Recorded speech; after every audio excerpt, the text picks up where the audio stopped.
অনেক অনেক দিন আগের কথা। পাহাড়ে ঘেরা নদীর জলধারায় ভরা এক সুন্দর রাজ্য ছিল, যার নাম অরুণ রাজ্য। চারপাশে ফুলে ভরা বাগান, পাখির গুঞ্জন, মানুষের মুখে হাসি।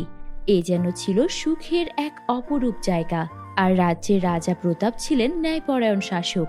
রানী রুক্মিণী ছিলেন কোমল হৃদয়ের এক রানী। আর তাদের তিন কন্যা উর্মিলা, নলিনী আর তিলোত্তমা ছিল রাজ্যের প্রাণ।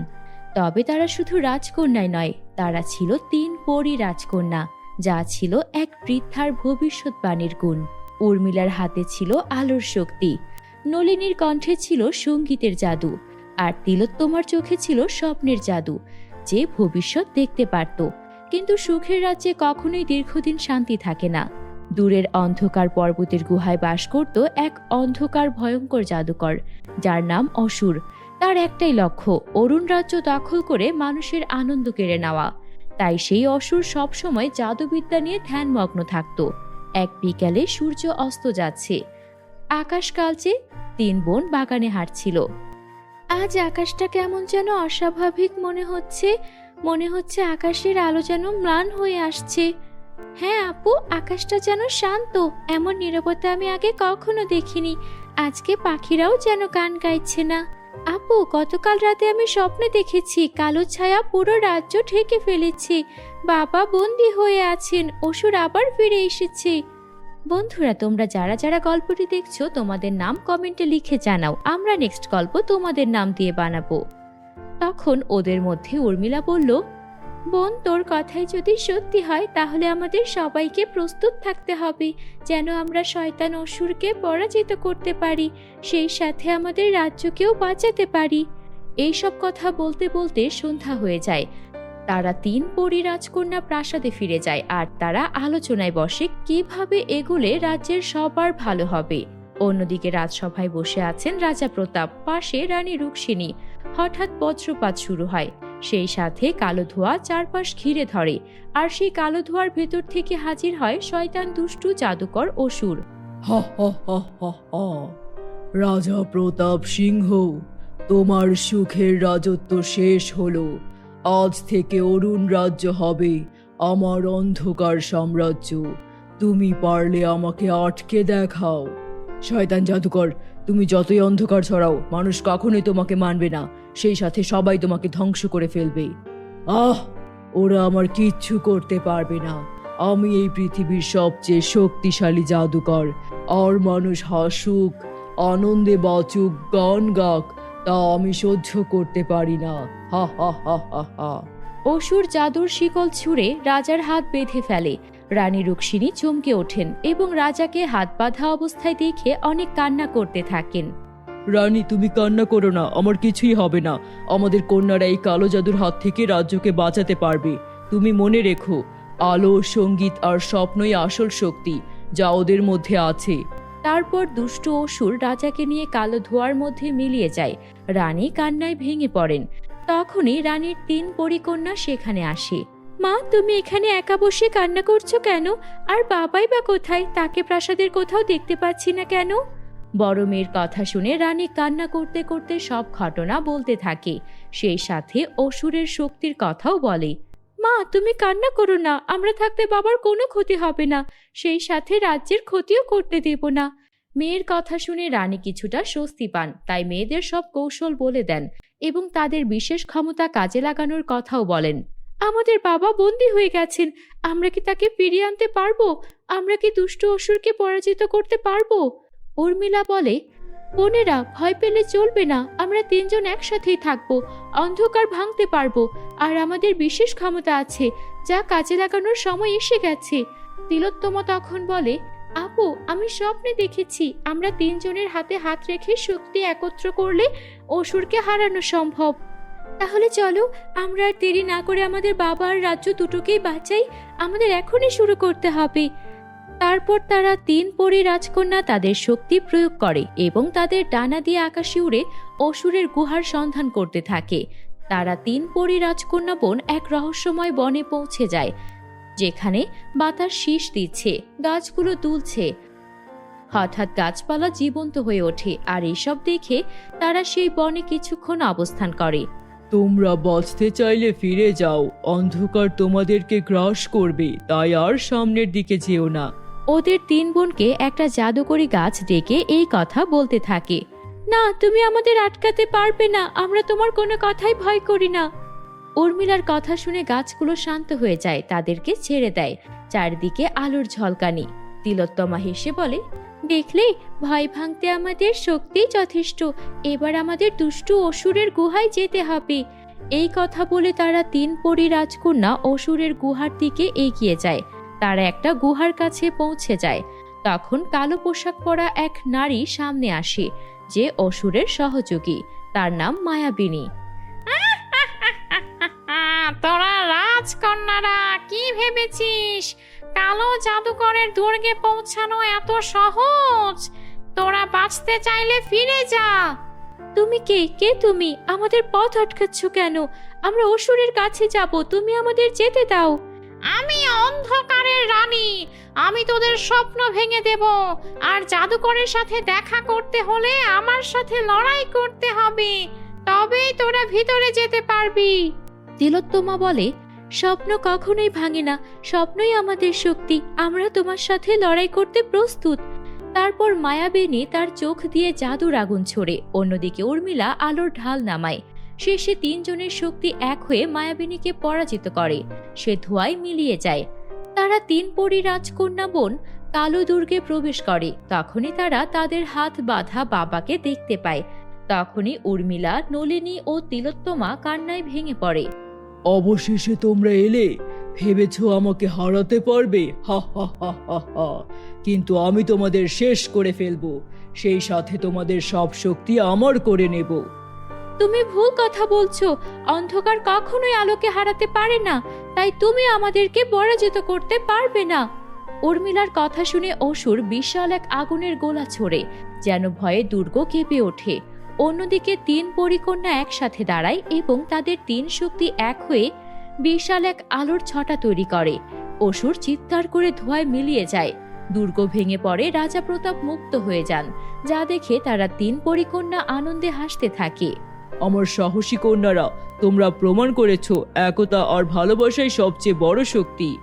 তারপর তারা সবাই একসাথে আবার প্রাসাদে ফিরে যায়। তখন আকাশে নতুন সূর্য ওঠে, পাখিরা আনন্দে গান গাইতে শুরু করে, চারিদিকে উৎসবের আমেজ। তারা তিন পরিকন্যা গ্রামের সবাইকে সাহায্য করতে থাকে, সেই সাথে তারাও অনেক হাসি খুশি দিন কাটাতে থাকে। বন্ধুরা, তোমরা যারা যারা গল্পটি দেখছো, তোমাদের নাম কমেন্টে লিখে জানিও, আমরা নেক্সট গল্প তোমাদের নাম দিয়ে বানাবো। আর আমাদের চ্যানেলে নতুন হলে আমাদের চ্যানেলটিকে সাবস্ক্রাইব করতে ভুলো না যেন। Bye bye. অনেক যুগ আগের কথা। শান্তিপুর নামে একটি সুন্দর গ্রাম ছিল। সেই গ্রামে শ্রেয়া নামের এক মেয়ে তার বাবা মায়ের সাথে খুব আনন্দেই বাস করত। শ্রেয়া সারাদিন শুধু খেলাধুলা করে দিন কাটাতো। তার বাবা খুব কষ্টে সংসার চালাতো। একদিন শ্রেয়ার বাবা অসুস্থ হয়ে যায়। তখন শ্রেয়া তার বাবার কাছে গিয়ে বলে, বাবা, আজ তো তোমার শরীর অনেক খারাপ, আজ তো তাহলে তুমি বাজারে যেতে পারবে না। আর বাজারে না গেলে তো তোমার দোকানও কেউ চালাতে পারবে না। দোকান যদি না চলে, আমাদের সংসার কিভাবে চলবে? আচ্ছা বাবা, আজ তাহলে তোমার বদলে আমি গিয়ে দোকান চালাই, আমি পারবো দোকান চালাতে। তুই পারবি? এইভাবে দোকান চালানো মেয়েদের কাজ নয় মা। না বাবা, আমি পারবো। আমি বাজার থেকে আসার সময় তোমার জন্য কিছু নিয়ে আসবো। আমি তো কিছুই খেতে পারি না। আমি নিয়ে আসবো বাবা কিছু ফলমূল, তুমি খাবার চেষ্টা করবে। বলো বাবা, তুমি খাবে না? আর যদি না খাও, অন্য কিছু বলো, আমি তোমার জন্য তাই নিয়ে আসবো। আচ্ছা ঠিক আছে, আমার জন্য ফলই নিয়ে আসিস। সাবধানে দোকান চালাস আর তাড়াতাড়ি করে বাড়িতে ফিরে আসিস। বাবা, তুমি আমার জন্য চিন্তা করো না, আমি ঠিক দেখতে তোমার দোকান একাই সামলাতে পারবো, কারণ আমি তো এখন অনেক বড় হয়ে গিয়েছি আর আমি স্কুলে অঙ্কও শিখে গেছি, তাই এখন আমাকে কেউ ঠকাতেও পারবে না। তুমি আমাকে নিয়ে একদম চিন্তা করো না বাবা। আচ্ছা মা, তুই সাবধানে থাকিস। দোকানের মধ্যে একা একা দোকান সামলানো অনেক কঠিন, আমার খুব চিন্তা হচ্ছে। তুই তাড়াতাড়ি করে দোকান বন্ধ করে বাড়ি ফিরে আসিস। বন্ধুরা, তোমরা যারা যারা গল্পটি দেখছো, তোমাদের নাম কমেন্টে লিখে জানাও, আমরা নেক্সট গল্প তোমাদের নাম দিয়ে বানাবো। তারপর শ্রেয়া বাজারে চলে যায় আর বাজারে গিয়ে তার বাবার দোকান সামলায়। দোকানের মধ্যে শ্রেয়া অনেকক্ষণ ধরে বসে থাকে, কিন্তু দোকানের মধ্যে কোনো রকম লোক আসে না। আর এর জন্য শ্রেয়ার বিক্রিও হচ্ছিল না। তখনই এক বৃদ্ধ মহিলা আসে, আর বৃদ্ধ মহিলা বলে, এই যে মেয়ে, শুনছো? এই দোকানের মালিক কোথায় গিয়েছে? তার সাথে আমার কিছু কথা ছিল। তুমি কে? এই দোকানে তুমি নতুন এসেছো নাকি? হ্যাঁ বুড়িমা, আমি দোকানে নতুন এসেছি, আর আজকে আমার বাবা অসুস্থ, তাই আমি আমার বাবার দোকানে এসেছি। আপনার কি এমন কথা? আপনি চাইলে আমাকে বলতে পারেন। না থাক, তোমার বাবা আসলে তখনই বলবো। তোমার বাবার সাথে এখন তাহলে তুমি বিক্রি করতে থাকো, আমি চলে যাচ্ছি। এভাবে সারাটা দিন কেটে যায়। সন্ধ্যার সময় শ্রেয়া বাড়িতে ফিরে আসে, কিন্তু সে খালি হাতে ফেরেনি। তার হাতে ছিল একটি ব্যাগ, আর তার ভেতরে ছিল কিছু ফল। তখন শ্রেয়ার বাবা এটা দেখে অনেক খুশি হয়।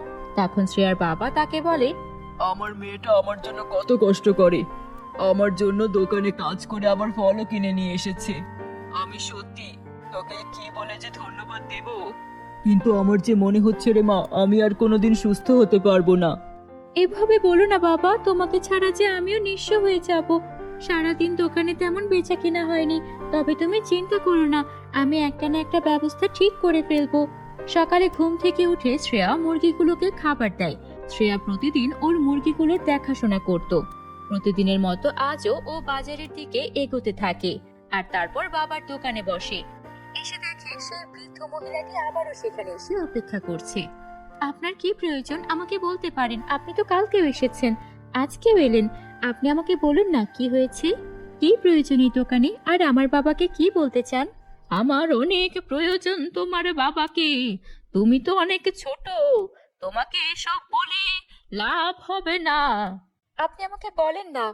আসলে তোমার বাবা আমার থেকে 10,000 টাকা এনেছিল, তাই ওগুলো। আপনি তো দেখতেই পাচ্ছেন বর্তমানে এই দোকানে কোনো কিছুই বিক্রি হচ্ছে না। আপনি আমাকে কিছুদিন সময় দিন, আমি আপনার টাকা পরিশোধ করে দেব। শ্রেয়া মনে মনে ভাবতে থাকে এই মুহূর্তে 10,000 টাকাও কিভাবে পরিশোধ করবে। বাবা, তুমি কি কারো থেকে 10,000 টাকা লোন নিয়েছিলে? একজন বৃদ্ধ মহিলা আমাকে এসে টাকার কথা বলছিল।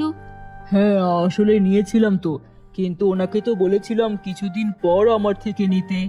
ওনার মনে হয় টাকাটা দরকার, উনি এখনই চলে এসেছে। আচ্ছা তুমি চিন্তা করো না, আমি ওনাকে টাকাটা দ্রুত দেওয়ার চেষ্টা করব। শ্রেয়া মন খারাপ করে সেখান থেকে হাঁটতে থাকে, আর তারপর একটা জঙ্গলে গিয়ে কিছুক্ষণ বসে থাকে। এভাবেই দিন কেটে যাচ্ছিল। শ্রেয়া অনেক চেষ্টা করছিল টাকাটা জোগাড় করার। এদিকে ওর বাবা একদিন অনেক বেশি অসুস্থ হয়ে যায়। আমাকে ক্ষমা করে দিও মা, আমি তোমাকে দেখে রাখতে পারলাম না, তোমাকে একা করেই এই দুনিয়া ছেড়ে আমাকে চলে যেতে হচ্ছে। তারপর কিছুক্ষণের মধ্যেই শ্রেয়ার বাবা মারা যায়।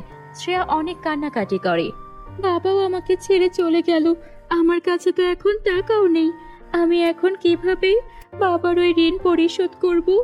আমি তো বাবাকে ছাড়া একা কিছুই করতে পারবো না। শ্রেয়া এসব ভেবে পথে পথে ঘুরছিল। ওর অনেক তেষ্টা পেয়ে যায়, তাই ও একটা কুয়োর কাছে যায়। দেখি কুয়ো থেকে অদ্ভুত আলো বেরোচ্ছে। কি ব্যাপার, এই কুয়ো থেকে এমন একটা অদ্ভুত আলো বেরোচ্ছে কেন? যখন কুয়ার কাছে গেল শ্রেয়া, তখন দেখলো একটা পরী সেখানে দাঁড়িয়ে আছে, আর পরীটার গা থেকেই আলো বেরোচ্ছে। এই যে মেয়ে, তুমি এখানে কি করতে এসেছো? আপনি কে? আপনি কি আমাকে মেরে ফেলবেন? আরে না না, আমি কেন তোমাকে মারবো? আমি তোমার কোনো ক্ষতি করব না। আমাকে বলো কি হয়েছে? তুমি কি এই কুয়োতে কোনো খারাপ মতলবে এসেছো? না না পরি, আমি কোনো খারাপ উদ্দেশ্যে আসিনি। আমি তো জানতামই না এখানে আপনি থাকেন। হ্যাঁ, আমি চলে যাচ্ছি, ভুল পথে এখানে চলে এসেছি। তেষ্টা পাওয়ায় কুয়ো দেখে এগিয়ে এসেছিলাম। হ্যাঁ, তোমাকে দেখে আর তোমার মনের সব কথা আমি আমার জাদু দিয়ে বুঝে নিয়েছি। তোমার বাবার মৃত্যুর পর তুমি প্রাণপণ চেষ্টা করছো তোমার বাবার সেই ঋণ পরিশোধ করতে, কিন্তু তোমার বাবার দোকান আর আগের মতো চলছে না, তাই তো তুমি আর ঋণ পরিশোধও করতে পারছো না। বাবার ঋণ এভাবে পরিশোধ করার জন্য মেয়ে হয়ে চেষ্টা করছো, এটা আমাকে মুগ্ধ করছে। দাঁড়াও, আমি তোমাকে কিছু একটা উপহার দিচ্ছি। এই বলে পরি তার জাদুর কাঠি ঘোরালো, আর কুয়ো থেকে অনেকগুলো স্বর্ণের বক্স উঠে এলো। শ্রেয়া সেই বক্সগুলো খুলে দেখলো সেগুলোর মধ্যে অনেক সুন্দর সুন্দর স্বর্ণের মোহর রয়েছে। এই সবগুলো মোহর তোমার। এই মোহরগুলো নিয়ে তোমার বাবার ঋণ পরিশোধ করো, আর তারপর তোমার বাবার দোকানটাকে সুন্দর করে সাজাও। আর ভালো ভালো জিনিসপত্র তোলো। দেখবে তোমার বাবার দোকান আবারও আগের মতো ভালোই ভালো চলবে, আর তুমি তোমার বাবার দোকানে বেচাকেনা করেই তোমার দিন কাটাতে পারবে। শ্রেয়া অনেক খুশি হয়ে যায় আর তারপর সেই স্বর্ণগুলো নিয়ে বাড়িতে আসে। তারপর সেখান থেকে কিছু স্বর্ণমুদ্রা সেই বুড়িমাকে দিয়ে দেয়। বুড়িমা, আপনি তো আমার বাবার কাছে 10,000 টাকা পেতেন। আমার বাবা আর দুনিয়ায় নেই। এই স্বর্ণমুদ্রাগুলো আপনি রাখুন, আপনার কাজে আসবে।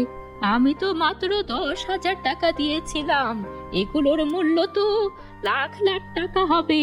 তুমি আমায় দিয়ে দিলে। আমার বাবার খারাপ অবস্থায় আপনি আমার বাবাকে সাহায্য করেছেন, তার কাছে এটা কিছুই না। আপনি এটা রাখুন।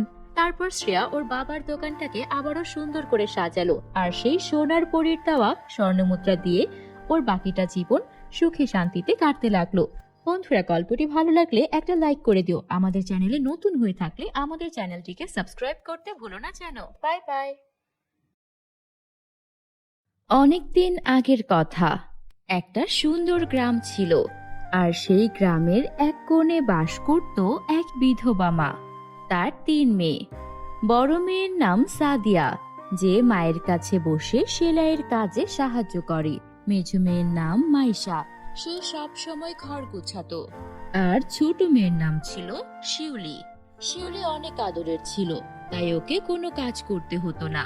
ওদের মা ঘরে বসে বিভিন্ন ধরনের কাপড় ও জামা লেহেঙ্গা সেলাই করত, তা দিয়েই ওদের সংসার চলতো।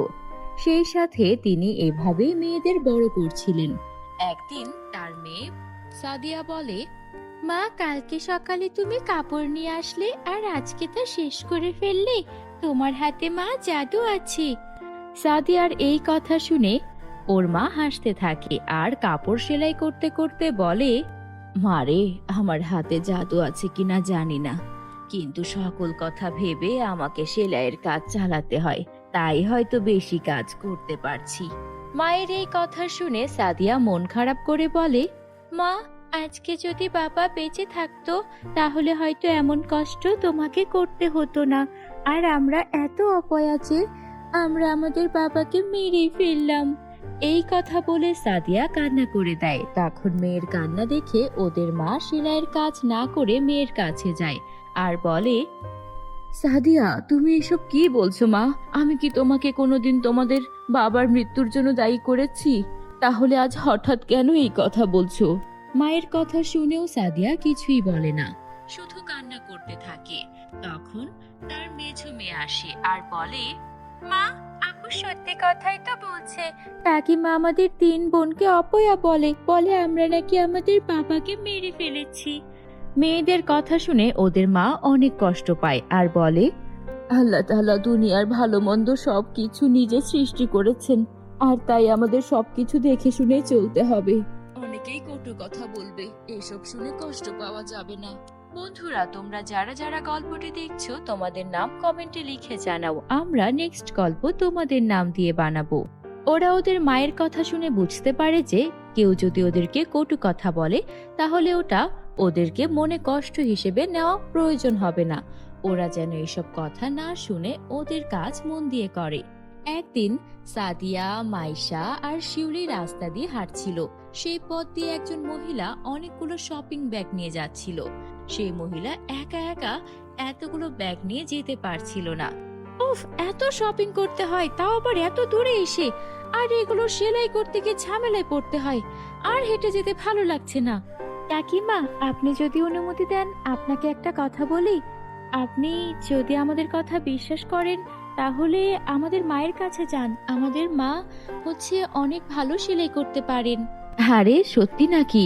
তোমাদের মা যদি আমার কাপড়টা খুব ভালো করে সেলাই করে দেয় তাহলে তো আমাকে কষ্ট করে বাজারে যেতে হবে না। আমার আসলে অনেক রকমের ডিজাইনের কাপড় সেলাই করতে হয়, এগুলোর একটা ব্যবসা আছে আমার। ঠিক আছে, চলো। তারপর ওরা ওদের মায়ের কাছে তাকে নিয়ে যায়।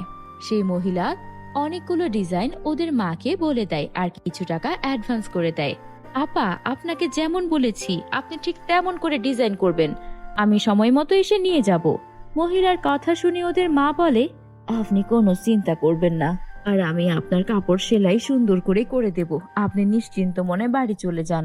তারপর ওদের মা খুব সুন্দর সুন্দর ডিজাইন করতে থাকে। 3 মেয়ে মায়ের ডিজাইন করা কাপড়গুলো মুগ্ধ হয়ে দেখছিল। তখন ওদের মা বলে, সাদিয়া, ভালো করে শিখে রাখো, আমার কিছু হয়ে গেলে তোমার দুই বোনকে তোমারই দেখাশোনা করতে হবে। ওরা ভাবে ওদের মা হয়তো মজা করছে, কিন্তু ওরা দেখে কিছুদিন পর ওদের অজান্তেই ওদের মায়ের শরীরে মরণব্যাধি ক্যান্সার বাসা বাঁধতে শুরু করেছে। ওদের মা অনেক অসুস্থ হয়ে যায়, আর কিছুদিনের মধ্যেই ওদের মা মারা যায়। মায়ের মৃত্যুর পর পুরো সংসারের দায়িত্ব এসে পড়ে বড় বোন সাদিয়ার ওপর। তোমরা কোনো চিন্তা করো না, আমি তোমাদের কোনো কষ্ট পেতে দেব না। মায়ের ইচ্ছা ছিল আমি যেন তোমাদেরকে দেখে রাখি, আমি তোমাদেরকে দেখিয়ে রাখবো, অনেক আদর যত্ন করে রাখবো। মায়ের অভাব কখনোই আমি তোমাদের অনুভব করতে দেব না। এদিকে সেই মহিলা নিয়মিত ওদের থেকে কাপড় সেলাই করে নিত। সে যখন আসে আর জানতে পারে ওদের মা মারা গেছে, তখন তিনি খুবই ব্যথিত হন। দেখো, আমি তোমাদের কষ্ট বুঝতে পারছি, কিন্তু তোমাদের মা তো আমার থেকে অনেক টাকা অ্যাডভান্সও নিয়েছিল। এখন তোমরা যদি সেই কাপড় আমাকে সময় মতো ডেলিভারি নাই দিতে পারো, আর দিবে বা কিভাবে? তোমাদের মা তো মারাই গেছেন, আমার টাকাগুলো আমাকে ফেরত দাও। তখন সাদিয়া বলে, আপনি চিন্তা করবেন না, টাকা আপনার ফেরত নিতে হবে না। আমি আমার মায়ের মতো করে সুন্দর ডিজাইন করেই আপনাকে কাপড়গুলো সেলাই করে দেব। আপনি কয়েকদিনের মধ্যেই চলে আসুন, আগামী শুক্রবারই চলে আসুন না। শুক্রবার দিন আসার আগেই সাদিয়া ওর দুই বোনের সাহায্যে ওর মায়ের মতো খুব সুন্দর ডিজাইনের অনেক সুন্দর সুন্দর ড্রেস তৈরি করে রাখে। সেই মহিলা ড্রেসগুলো দেখে অনেক পছন্দ করে, আর কিছু টাকা বেশিও ওকে দিয়ে যায়। এরপর থেকে সেলাইয়ের কাজ করে সাদিয়া ওর দুই বোন মাইশা ও শিউলিকে বড় করতে থাকে। এদিকে সাদিয়ার এই সব সুখ দেখে গ্রামের প্রতিবেশী এক মহিলার খুবই হিংসা হতে থাকে। তাই সে রাতের বেলা গোপনে ওদের ঘরে আগুন লাগিয়ে দেয়। ওরা কোনো রকমে প্রাণ বাঁচিয়ে বাইরে বের হলেও ওদের অর্ডারের সব কাপড় চোপড় সবকিছু পুড়ে গিয়েছিল। আমি বুঝতে পেরেছি, এটা আমাদের প্রতিবেশী ওই কুচক্রী কাকিমার কাজ। তিনি আমাদেরকে হিংসা করে আমাদের বাড়িতে আগুন লাগিয়ে দিয়েছেন। এখন কেমন হবে? আমরা যে অ্যাডভান্সের টাকা নিয়ে রেখেছি অনেক কাজের, সাথে এই কাপড়ের দামগুলোই বা আমরা কিভাবে পরিশোধ করব? ওরা সারা দিন কান্না করতে থাকে, কারণ ওদের আর কোনো উপায় ছিল না বেঁচে থাকার। এত টাকা ওরা কোনোভাবেই জরিমানা দিতে পারবে না। তখন হঠাৎ করে রাতের বেলা ওদের ঘর আলো করে দুইটা পরী প্রকট হয়। একটা ছিল সোনার পরী, আরেকটা রূপার পরী। তখন পরীদেরকে দেখে ওরা তিন বোন অবাক হয়ে যায়। ওই দুষ্টু মহিলাই তোমাদেরকে এই অবস্থা করেছে, আমি দেখেছিলাম, কিন্তু সাহায্য করতে পারিনি, একটা কাজে ব্যস্ত ছিলাম। আমি তোমাদের সাহায্য করতে চাই, বলো তোমাদের কিভাবে সাহায্য করতে পারি? আমাদেরকে আগামীকালকের মধ্যে 7টা লেহেঙ্গা ডেলিভারি দিতে হবে। আমরা 7টা লেহেঙ্গা তো তৈরি করে নিতে পারবো আমাদের সেলাই মেশিনে, কিন্তু আমাদের কাছে এত টাকা নেই যে আমরা নতুন করে কাপড় কিনে আনতে পারবো। তারপর পরী তখন তার জাদুর কাঠি ঘোরায়, আর সঙ্গে সঙ্গে সেখানে 7টা লেহেঙ্গা প্রকট হয়ে যায়, যেগুলো খুবই সুন্দর ছিল। তারপর সেখানে সাদিয়া নিজের মতো করে ডিজাইন করে দেয়, যাতে সেগুলো আরো সুন্দর লাগছিল। এগুলো তোমরা বিক্রি করলে তোমাদের সমস্যার সমাধান হয়ে যাবে। এই নাও, আমি তোমাদের একটা জাদুর লেহেঙ্গা উপহার দিচ্ছি। এই লেহেঙ্গাটার কাছে তোমরা তোমাদের মনের যা প্রয়োজন তাই চাইতে পারবে। এটা তোমরা তোমাদের কাছে রাখো। এটা দিয়ে আমরা কি করব? তোমাদের যদি সেলাইয়ের জন্য কোনো কাপড়ের দরকার হয় বা কোনো কিছুর দরকার হয়, এই লেহেঙ্গার কাছে চেয়ে নিতে পারবে। তারপর ওরা সেই জাদুর লেহেঙ্গার থেকে অনেক অনেক কাপড় চেয়ে নিয়ে প্রতিনিয়ত সুন্দর সুন্দর ডিজাইনের লেহেঙ্গা বানিয়ে বিক্রি করতে থাকে। কিছুদিন পর ওরা তিন বোন খুব বড় একটা দোকান দেয়, যেখানে ওরা প্রতিনিয়ত সুন্দর সুন্দর ডিজাইনের লেহেঙ্গা বিক্রি করত। এরপর ওদের জীবনে আর কোনো কষ্ট থাকে না। ওরা তিন বোন সুখে শান্তিতে বসবাস করতে থাকে। বন্ধুরা, আমাদের চ্যানেলে নতুন হলে আমাদের চ্যানেলটিকে সাবস্ক্রাইব করতে ভুলো না যেন। Bye bye. কেশবপুর নামের এক গ্রামে রিয়া, তার স্বামী আকাশ এবং শ্বশুর শাশুড়ি শঙ্কর বাবু ও মাধুরী দেবীর সাথে সুখে শান্তিতে বসবাস করত। মাধুরী দেবী রিয়াকে নিজের মেয়ের মতোই ভালোবাসতেন। বৌমা, ও বৌমা, শোনো, আকাশ তো সকাল সকাল বাড়ি থেকে বেরিয়ে গেল। তুমি কি ওর ব্যাগে টিফিনটা দিয়েছিলে? সারাদিন ছেলেটা অফিস করে, টিফিন না করলে তো রোগা হয়ে যাবে। হ্যাঁ মা, দিয়ে দিয়েছি। এটা নিয়ে আপনার কোনো চিন্তা করতে হবে না, আমি সব গুছিয়ে দিয়েছি। আপনি ওষুধটা খেয়েছেন? বাবাকে ওষুধ দিয়েছিলেন মা? হ্যাঁ বৌমা, আমি আর তোমার বাবা ওষুধ খেয়েছি। আমাদের ওষুধ খাওয়া নিয়ে তুমি ব্যস্ত হইও না, আমরা ঠিক আছি বৌমা। তুমি যে আমার কত লক্ষ্মী বৌমা, তোমাকে নিয়ে আমার অনেক গর্ব হয়। প্রতিটা শাশুড়ি যেন এমন বৌমা পায়। আপনার মতো শাশুড়ি মা পেয়ে আমি অনেক খুশি মা। আপনার মতো শাশুড়ি পেয়ে মনে হয় আমি আমার মাকে পেয়েছি। এভাবেই তাদের আনন্দেই দিন কাটছিল। গ্রামের লোকেরা ওদের দেখে হিংসায় জ্বলে পুড়ে মরত। সবাই আফসোস করত ওদের মতো হতে। কিন্তু হঠাৎ একটি দুর্ঘটনা ঘটে যায়। বাড়ি ফেরার পথে গাড়ির সাথে আকাশের রোড অ্যাক্সিডেন্ট হয়। ওরা আকাশকে হাসপাতালে ভর্তি করায়। তার একটা পা কাটা পড়েছে। এ কি হলো তোমার? এভাবে পা কাটা পড়লো কেন? এখন আমাদের কি হবে?